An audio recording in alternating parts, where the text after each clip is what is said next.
Merci. Bonjour à toutes ou bonsoir à l'heure qu'il est à toutes et à tous. Et donc merci à la faculté d'architecture Lacan-Borda de nous avoir invités, Marie-Ève et moi-même, à vous présenter cette communication qui comporte en réalité deux thématiques parallèles. D'une part, la pièce de Kaija Saariaho, Louis-Ming Chacon, compositrice finlandaise, et puis d'autre part, et c'est lié évidemment à la thématique de ces journées, la manière dont dans la pièce de Saariaho, le passé et le présent se côtoient. Et cette thématique m'amènera aussi à vous parler, assez brièvement sans doute, d'autres œuvres où ces deux dimensions, le passé et le présent, fusionnent. Je suis donc accompagné aujourd'hui par Marie-Ève Ronvaux, qui est violoncelliste, mais aussi géographe, et qui va vous donner des extraits de l'œuvre de Saariaho, mais pas seulement, d'autres choses aussi, œuvre qu'elle jouera dans sa continuité après ma communication. Alors, quel est le projet de la pièce de Saariaho? C'est une très courte pièce en réalité, et un peu particulière, puisque c'est à partir d'une chaconne de Giuseppe Colombi, compositeur italien du XVIIe siècle, et donc, pour le coup, d'une musique ancienne, que la compositrice finlandaise compose Louis-Ming Chacon. Cette œuvre, écrite en 2010, s'inscrit dans un projet très festif intitulé Mystery Variation on Giuseppe Colombi's Chacona. Projet donc festif puisqu'il était destiné à fêter les 50 ans du violoncelliste Anssi Karttunen, finlandais lui aussi, et qui est dans ses murs, je pense, parce que si j'ai bien compris ce que Marie-Ève me disait tout à l'heure, il fait partie des membres du jury du concours de violoncelle. Kaija Saariaho n'était pas la seule compositrice à avoir participé à ce projet, puisque 30 autres compositeurs et compositrices ont répondu favorablement à cette demande. Le projet était de proposer à chacun de ces compositeurs d'écrire des variations supplémentaires à celles composées par Colombi dans sa chaconne. Alors, pourquoi avoir choisi cette chaconne en particulier? Je vous avoue que je n'ai pas d'informations particulières sur les raisons de ce choix, mais c'est peut-être parce qu'elle utilise un matériau de base qui, dans une mesure, est assez, avec tous les guillemets qu'il faut, moderne par rapport au modèle utilisé à cette époque, modèle dont je vous dirai quelques mots tout à l'heure, mais aussi parce que c'est une pièce qui pose quand même un certain nombre de questions sur la manière dont il faut la jouer, j'y reviendrai. La plupart du temps, on joue la chaconne de Colombi en solo, mais il y a des versions à deux voix, et je vous en dirai un petit mot. Mais avant cela, comme je sais que je m'adresse, il y a des musiciens dans la salle, bien entendu, mais aussi à des non-musiciens, je voudrais dire quelques mots quand même sur cette chaconne. Chaconne et passacaille, et vous allez comprendre pourquoi j'associe les deux. Qu'est-ce qu'une chaconne? Alors, à l'origine, la chaconne était comme la passacaille, sur laquelle je reviendrai donc dans un instant, une danse vive à 3 temps. Cette danse s'accompagnait de castagnettes, et il semblerait que c'est ce qui explique le nom de cette danse, de manière souvent d'onomatopée, les castagnettes faisant tchac. Née en Amérique du Sud, elle arrive en Espagne dans le courant du XVIe siècle et il devient progressivement une pièce de caractère noble, assez solennelle, dont la forme, ou l'architecture générale, est basée sur la répétition d'une basse ou d'une structure obstinée. La passacaille, quant à elle, est très proche de la chaconne au point de se confondre avec elle, puisque Louis Couperin indique comme titre d'une de ses œuvres « Passacaille ou chaconne ». Comme la chaconne, la passacaille est une danse populaire extra-européenne qui arrive en Espagne avant qu'elle ne devienne, elle aussi, une pièce prisée par la noblesse. À l'origine, cette danse populaire était pratiquée par des musiciens ambulants, et c'est du reste l'expression passar por la calle qui aurait donné le nom à la passacaille. La passacaille, comme la chaconne, s'organise donc autour d'une série de variations qui viennent se déposer sur une structure harmonique obstinée. Alors, je pense que, peut-être plus particulièrement pour les non-musiciens, je voudrais dire un tout petit mot à propos de ce qu'on entend par variation, parce qu'on peut le comprendre de deux manières différentes. Vous avez devant les yeux, que vous sachiez lire la musique ou pas, peu importe, un petit menuet de jeunesse de Mozart. Il devait avoir 5 ou 6 ans quand il a composé ça, avec papa évidemment qui surveillait de très très près la manière dont les choses se faisaient.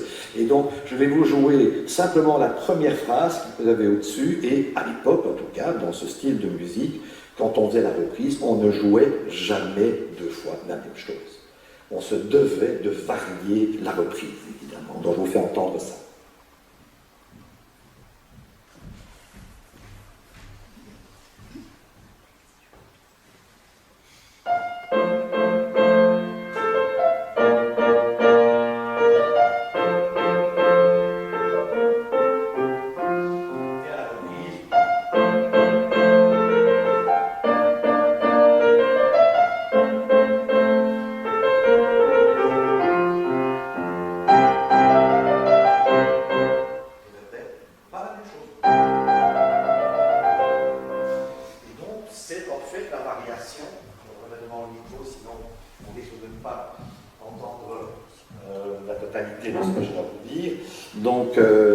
C'est ce qu'on appelle une forme d'ornementation, si vous voulez, tout simplement.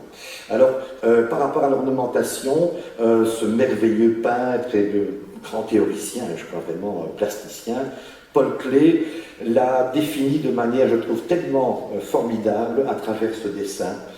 Et il parle de l'ornementation et il nous dit « Imaginez la marche d'un homme accompagné par son chien se promenant à ses côtés ».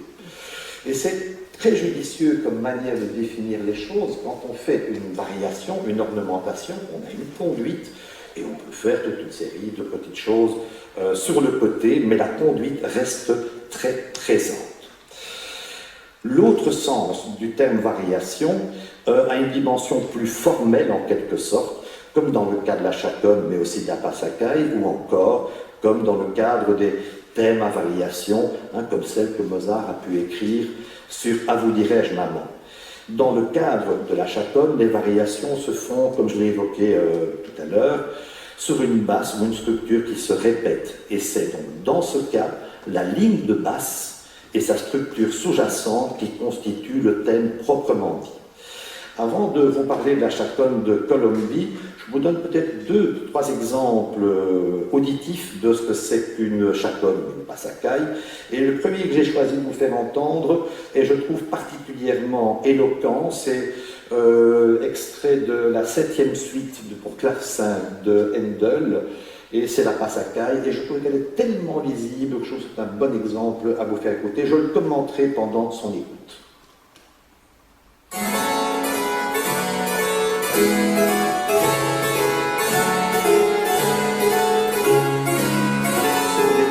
Répéter, c'est la thématique de base.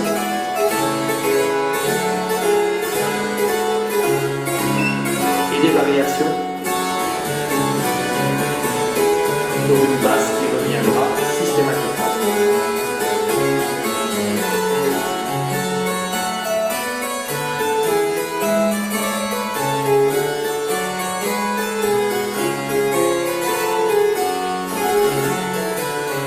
Cercles que je vous place, ce sont toujours les mêmes notes exactement, et on comprend extrêmement bien la structure de cette pièce d'ornementation devenant de plus en plus dense, bien évidemment.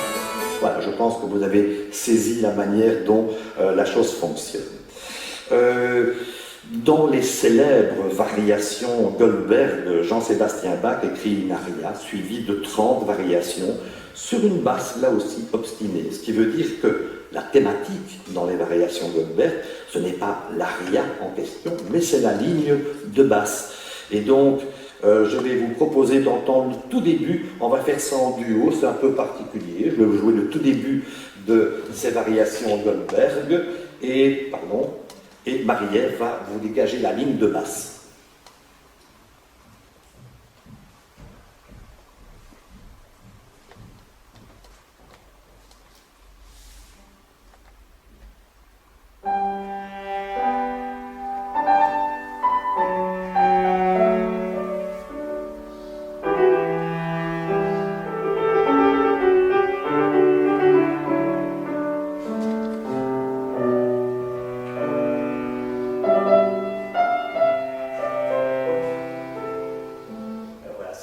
Basse que vous venez d'entendre, elle sera là de manière permanente et toutes les variations seront construites à partir de cette ligne. Alors, je ne résiste jamais à l'envie de montrer la dernière variation, parce qu'elle est assez drôle. Alors, la ligne de basse que vous venez d'entendre dans les Goldberg est une ligne de basse que Bach a utilisée à de très très nombreuses reprises. Elle fait partie de ce qu'on appelle le patrimoine musical, et bien d'autres, le compositeur, l'ont utilisée. Et on a un très très beau portrait bien connu de Jean-Sébastien Bach, où il tient un parchemin, enfin une partition à la main. Voilà le détail de cette partition, et ce qui se trouve en dessous, non, pardon, ça c'est pas nécessaire, voilà, ce qui se trouve en dessous, c'est cette ligne de basse. C'est un canon à énigme très particulier, je ne vais pas entrer dans le détail de ce genre de choses. Et donc, dans la 30e variation, qui s'appelle Quodlibet, en fait, c'est une espèce de farce en quelque sorte, Bach va utiliser deux thématiques, deux chansons saxonnes. Alors, la première, Marie-Ève va vous jouer la mélodie.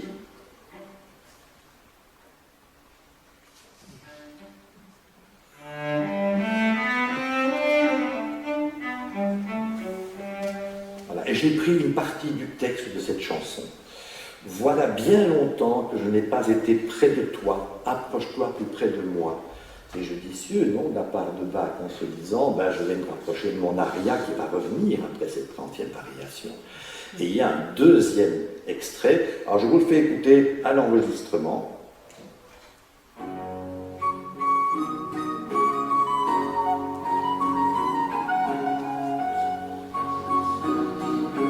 Et vous voyez une partie du texte.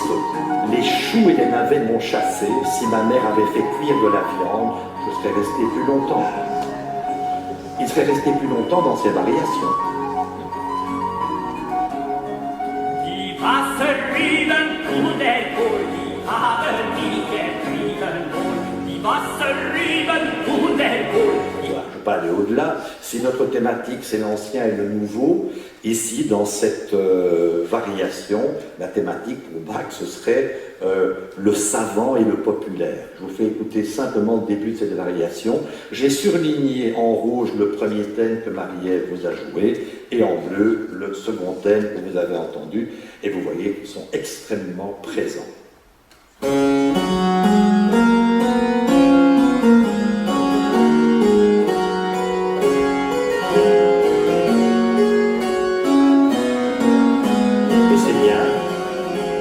De basse complète.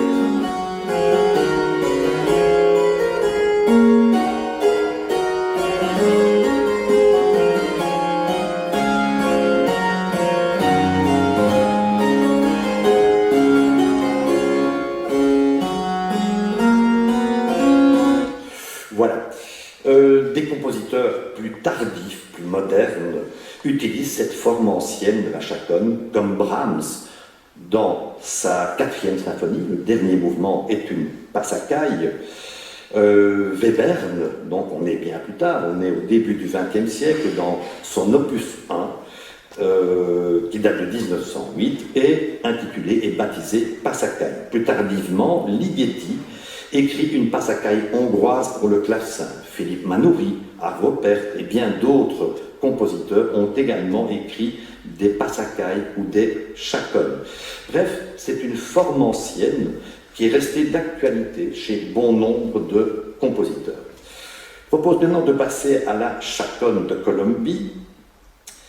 Chaconne, donc Colombi, compositeur du XVIIe siècle, et sa chaconne a été écrite originellement en fa majeur, ce que Sarajevo ne va pas faire, je vous dirai pourquoi.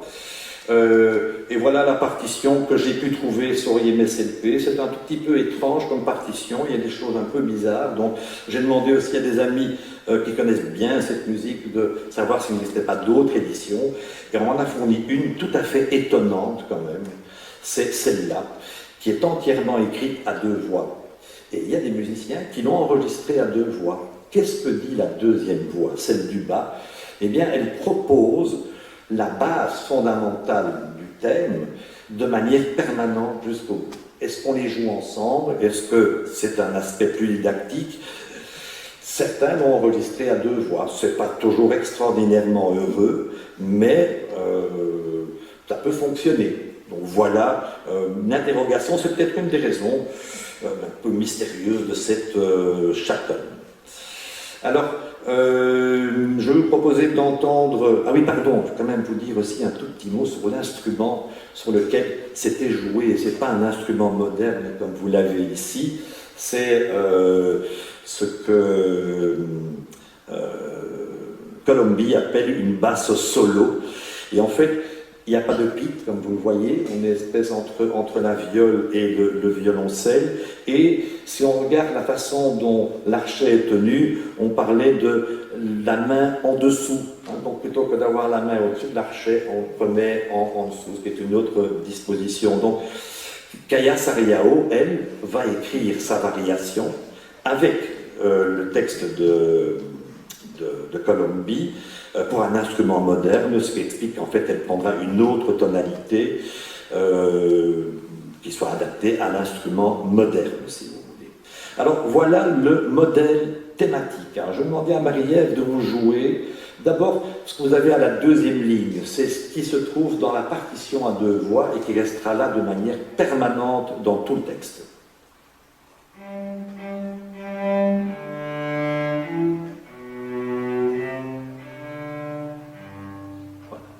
De basse toute simple, et le thème que Colombi écrit, vous allez l'entendre, c'est la première ligne, c'est une petite ornementation de ce que vous venez d'entendre.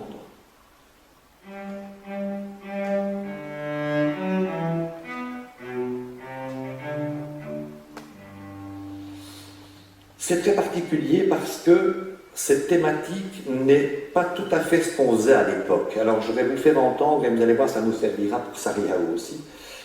Montrer des choses plus communes à cette époque-là. Voilà un exemple, je vous propose les deux et je le mets au piano tout de suite pour vous les faire entendre.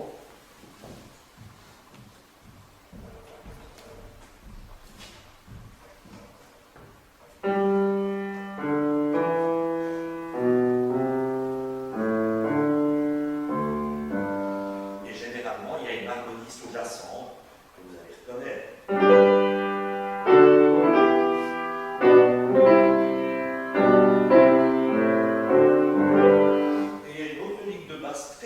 C'est celle que Bach utilise dans ses variations modernes.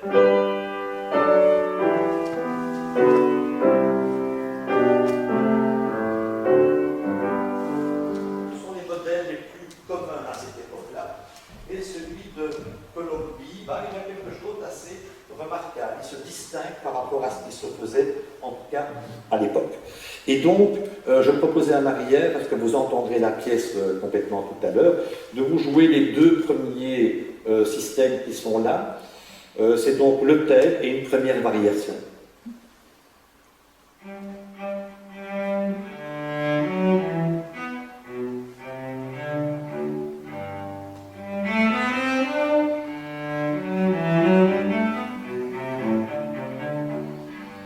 Ça fait clairement unité. Les deux variations constituent un seul bloc. Et puis, si on écoute la deuxième et la troisième variation, on aura cette même idée d'unité.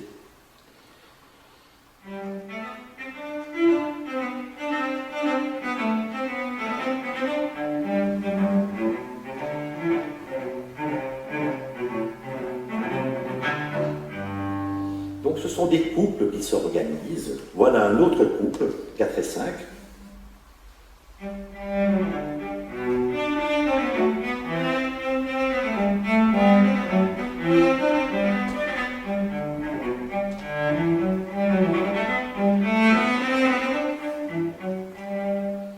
Voilà. Et dans une certaine mesure, je vous montrerai dans quelques instants, Sarrião tient compte de cette possibilité d'assembler un certain nombre de choses. Il y a une variation où c'est à deux voix, on a de la polyphonie tout simplement. Alors cette variation m'a toujours posé problème, on en discutait avec Marie-Ève, parce qu'il y a vraiment un endroit qui sonne mal, vraiment. Alors on se dit, tiens, mais est-ce que c'est un problème de copiste? Est-ce que Colombi a eu un petit égarement à un moment? Mais ce qui est assez intéressant, c'est que à partir du moment où on joue la deuxième voix en même temps, le problème se résout en partie. C'est assez étonnant.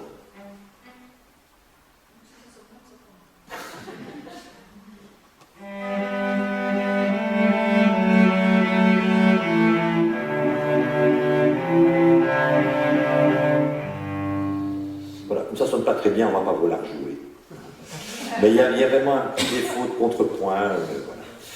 Voilà. Je ne suis pas le seul à partager ce sentiment. Hein. Et puis, ben, la pièce de Colombi se terminera par le retour du thème initial, une espèce de parcours initiatique à travers la variation pour revenir au point de départ. Passons à la variation complémentaire de Sariao. Alors, dans la notice de la partition, elle insiste vraiment sur le fait que son morceau étant une continuité ou une variation supplémentaire à la chaconne de Colombi, elle souhaite qu'on joue d'abord la chaconne de Colombi, dont vous entendrez tout à l'heure les deux enchaînés, bien entendu. Et je vais vous proposer à Marie-Ève de vous jouer le tout début de la variation de Sariao.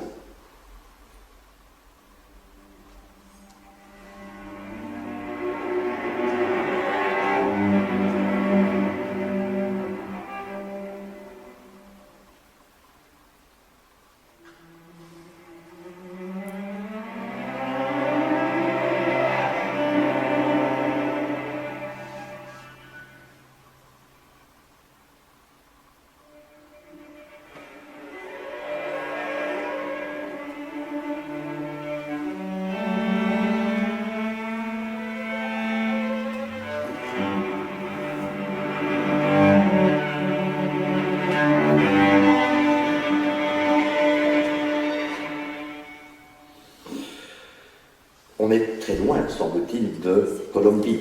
Hein, et donc, ce qu'on va essayer, Marie-Ève et moi, c'est de vous montrer qu'en fait, on peut vraiment rattacher les choses de manière même importante. Dès le début de ce que vous venez d'entendre, l'ambiance musicale est fixée. Un univers qui semble véritablement nous proposer d'explorer le son. Les premiers instants sont en quelque sorte comme une forme de zoom, si vous voulez, sur les notes importantes de la thématique de Colombi. Alors, sans entrer dans des détails, faute de temps aussi, cette exploration du spectre sonore et la manière dont on peut s'en servir comme matériau de base est ce qu'on appelle communément aujourd'hui musique spectrale. Alors, musique spectrale est un terme qui a été donné par Hugues Dufour en 1979 dans un de ses articles, et Hugues Dufour, compositeur français, qui pratiquait ce genre de choses, mais on pratiquait déjà de la musique spectrale bien avant, et plusieurs compositeurs comme Tristan Murat et Gérard Grisey, et ce n'est que plus tard qu'on a nommé la chose de cette manière-là. Cette exploration du son, Sariao en parle à de nombreuses reprises, et dans un texte de 1984, Credo, où elle dit: j'ai en moi cette passion qui me force à pénétrer le son jusqu'en son cœur, cette substantifique moelle que je désire remanier. Elle est complètement dans l'esthétique de la musique spectrale, et la pièce ici est très éloquente à ce sujet, mais beaucoup d'autres œuvres vont proposer ce genre de choses. Alors, qu'est-ce que c'est qu'entrer dans le son ? En réalité, je vais demander à Marie-Ève de vous jouer un certain nombre de choses. Alors, quand on a une corde de violoncelle, on peut tout simplement, c'est un truc tout simplement physique, hein, la diviser en deux, la diviser en trois, la diviser en quatre.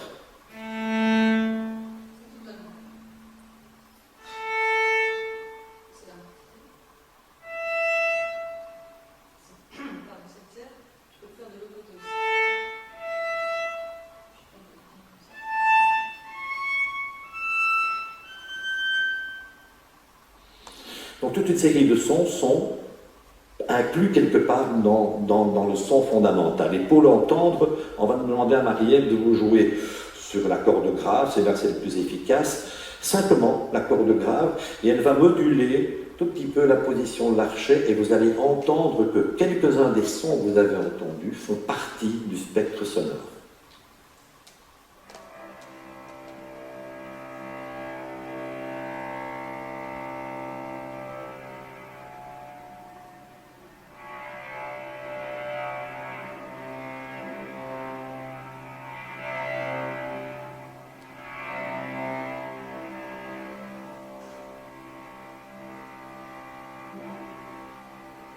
Et on entend le qui ressort vraiment très très fort, et on a plein d'autres possibilités en fonction de la manière dont on va utiliser l'archet et les modes de jeu. Et en fait, dans sa pièce, Sariaio va, via différents modes de jeu, nous inviter à explorer certains sons. Et le son est, dans sa musique et dans cette pièce tout à fait, de manière tout à fait claire, devient l'objet musical, si vous voulez. Si on parle, tout à l'heure, quand j'ai joué le petit menuet de Mozart, il y a un motif musical. Ici, le motif, c'est le son lui-même, c'est l'exploration du son. Et les modes de jeu et les procédés qu'elle va mettre en œuvre sont précisés dans sa notice de manière très très claire. Elle dit, voilà les choses qu'il faut faire avec l'archet, avec différentes manières de jouer. Alors, Marie-Ève va aussi vous jouer d'abord ce qu'on appelle un jeu normal au violoncelle, une corde, n'importe quelle corde. Voilà. Et vous voyez dans la nomenclature qu'il y a SP, sul ponticello. On va jouer le plus proche possible du chevalet. On a évidemment un grain différent. C'est la même note, mais un grain différent. On a aussi d'autres harmoniques qui sortent. Inversement, on peut jouer ST sul tasto.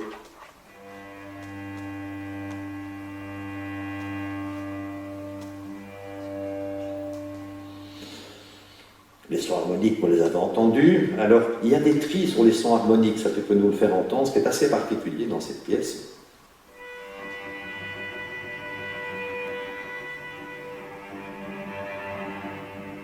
Donc, on effleure la corde à l'endroit de l'harmonique et on a ce son très mystérieux qui peut se dégager. Des glissandi aussi qu'elle va utiliser, qui vont générer aussi une exploration du son.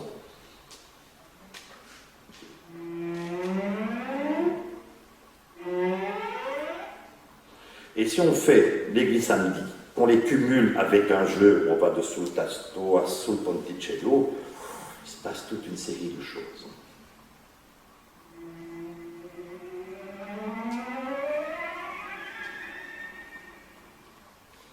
Et on peut même aller au-delà du chevalet, c'est ce qu'elle demande. Il n'est pas indiqué ici, mais dans la partition, il y a un moment, il y a une croix, c'est de dire on va de l'autre côté du chevalet. Tu nous le fais entendre juste.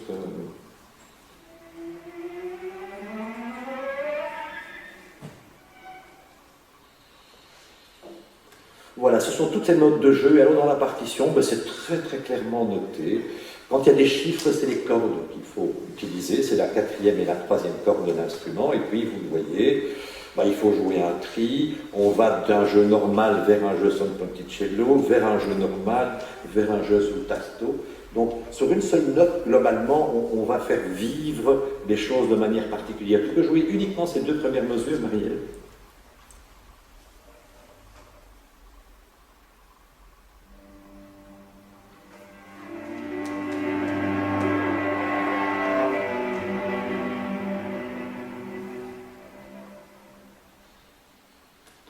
D'autres procédés, comme par exemple, à la 4e mesure, le passage de sul ponticello qui va au-delà du chevalet.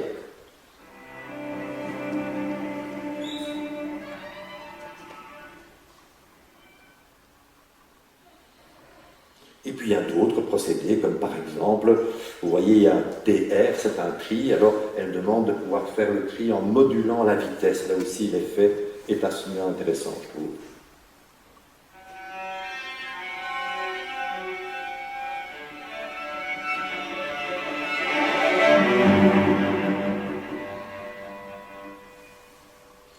Voilà, vous avez un peu petite idée de l'éventail des sons que vous entendrez dans la pièce. Alors la question qui se pose évidemment, quel est le rapport ou les rapports entre la pièce de Colombi et la variation de Sariaio. Alors j'ai fait une petite dia avec une symbolique de couleurs. En dessous, vous avez associé aux couleurs le thème de Colombi. Le rouge, c'est pour la note sol, le mauve est pour la note ré, etc. Et je les ai reprises tout simplement au-dessus, en disant, mais en fait, on explore manifestement le sol, pour commencer. Et puis, un deuxième son qui vient, et qui est ainsi. Alors, quand on joue ces deux notes ensemble, on a quelque part le spectre d'une harmonie qu'on a dans la musique tonale. Marie va vous jouer cette séquence-là, et je pète au piano. C'est pas ce que Sariaio a prévu, vous êtes bien d'accord.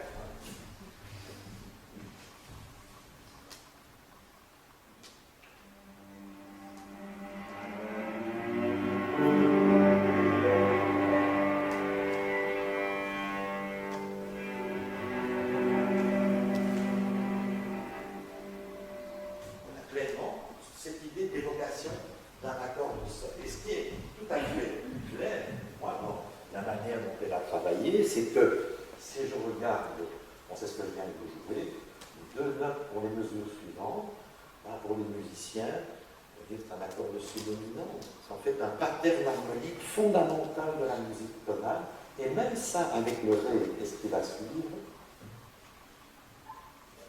c'est un accord de dominant. Et donc, on va vous le faire entendre de cette manière-là, on peut jouer assez rapidement, je mets au piano, tu joues dans la continuité, et je te suis.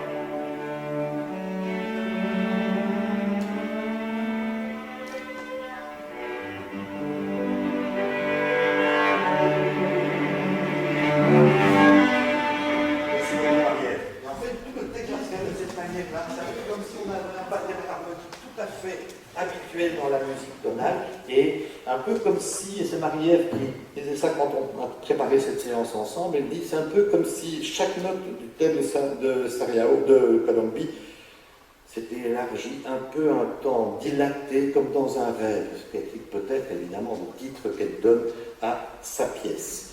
Bon, ça c'est quand même une manière de l'écouter que je trouve pas inintéressante. Voilà, et alors il y a un moment, on a un Più Decisio, là, au plein centre, et donc la question qui se pose, est-ce que c'est pas une deuxième variation? Est-ce qu'elle a fait comme Colombi, associer 2 variations en une seule unité? On peut l'entendre de cette manière-là aussi. Alors, pour terminer, quand on fait l'analyse musicale, on est toujours, ce qui est mon job principal, on se dit, oui, mais ça c'est très clair par rapport à Colombi, mais est-ce qu'il y a un éventuel message adressé à son ami violoncelliste pour ses 50 ans. Et donc, ce qu'on fait, c'est de se dire quelles sont les pistes possibles. Alors, vous allez voir, avec Marie-Ève, on en a discuté, elle n'est pas tout à fait d'accord, mais c'est comme ça. Je me suis mis à compter les notes longues, les notes sur lesquelles on s'arrête, sur lesquelles on zoome. Donc j'ai exclu les petites notes, les notes d'ornementation. Et c'est quand même troublant, j'arrive à 50. Alors, est-ce que c'est une volonté pour l'anniversaire de notre ami violoncelliste? Voilà, ça s'y trouve, on en fait ce qu'on veut. En tout cas, ça fait partie de l'obsession un peu idiote, parfois, je dois l'admettre, des analystes. Je termine, avant de laisser Marie-Ève jouer ça, en faisant une petite synthèse quand même de ce que je viens de vous dire par rapport à la chaconne. On a une basse obstinée, on est bien d'accord, qui sera là de manière permanente. Et donc vous avez compris que la chaconne, y compris celle de Sariao, c'est en réalité proposer des ornementations, des variations différentes. J'ai changé de caractère, j'aurais pu faire des dessins, et on va dire que très souvent dans une chaconne, une passacaille, l'ornementation devient de plus en plus dense, si vous voulez. Et donc, je me suis dit, mais est-ce qu'on ne peut pas mettre ça en rapport, quelque part, avec un bâtiment baroque? À savoir, l'idée que la base, le fondement en dessous est le plus sobre, le plus stable, plus on monte, plus on a d'ornementation. Et donc peut-être qu'on peut faire un lien entre cette chaconne, mais de manière même parfois plus générale de la musique baroque instrumentale, et j'ai remis une flèche que je trouvais assez amusante en disant, ben oui, on monte vers le plus d'ornementation, on va vers la croix et symboliquement, on va évidemment vers le ciel. Et donc c'est peut-être ça qui, et c'est une manière pour moi de passer la parole après à ma collègue, qui a fait dire à Goethe que l'architecture, c'est de la musique figée. Je vous remercie pour votre écoute.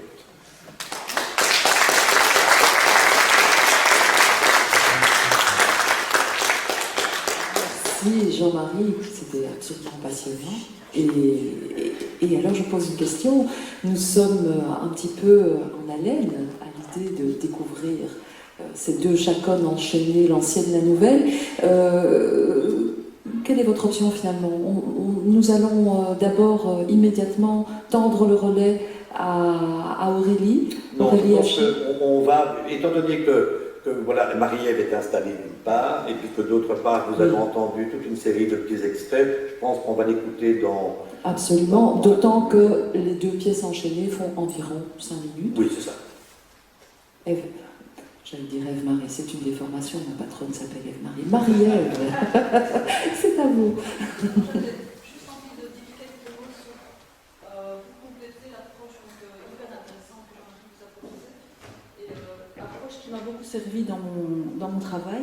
Comme vous avez pu voir la partition, il y a pas mal d'informations sur chaque note. Et donc moi j'ai eu, je peux faire le lien avec justement la proposition de Jean-Marie qui vient de montrer un bâtiment avec une flèche. Et je ne sais pas si vous le savez, mais il y a une Belge qui a récemment réussi à gravir l'Everest, je pense.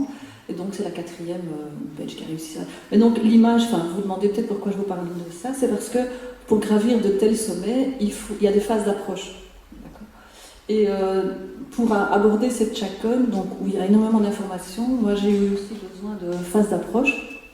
Et la première phase d'approche, c'était simplement appréhender la partition et essayer d'intégrer tout ce qu'il y avait à faire sur chaque note. Il y avait beaucoup d'informations. Et donc j'étais un petit peu dans cette phase-là, mais j'avais toujours pas compris en fait le sens de... En tout cas, une direction que je pourrais donner à la pièce. Donc le travail avec Jean-Marie, évidemment, m'a beaucoup servi. Mais ce qui m'a également servi, c'est une nuit. J'ai eu une espèce d'éclair d'illumination, comme ça, où je me suis dit, bon sang, mais c'est bien sûr. En fait, j'ai repensé au titre de la pièce qui est Dreaming Chaconne, et je me suis dit, en fait, dans le rêve, c'est un espace où justement le temps et l'espace sont complètement explosés. Il n'y a aucune limite à ça. Et donc, dans ce monde-là, dans le monde du rêve, on peut étendre les informations, on peut les déplacer. Le cerveau recompose tout ça. Il a eu des informations précédentes et puis il fait sa petite recomposition. Et je me suis dit, ah oui, c'est ça. Donc, à partir de ce moment-là, j'ai pu conduire mon travail dans cette direction-là où je me disais, il faut parvenir à proposer des réminiscences des éléments qu'on a entendus, mais qui sont voilés, évidemment, par l'espace du rêve. Et il y a toujours ce petit brouillard qui est proposé justement par cette technique, par ces harmoniques, par cette tri. Et voilà, c'était une proposition complémentaire pour m'accompagner pour vous permettre de m'accompagner dans ce petit voyage. Dans ce rêve, c'est ce qu'elle veut dire. Dreaming Chaconne.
bravo. Mimi Chacon de Kaya Sariao. Merci pour cette découverte à tous les deux, Jean-Marie Rance, Kaya Sariao.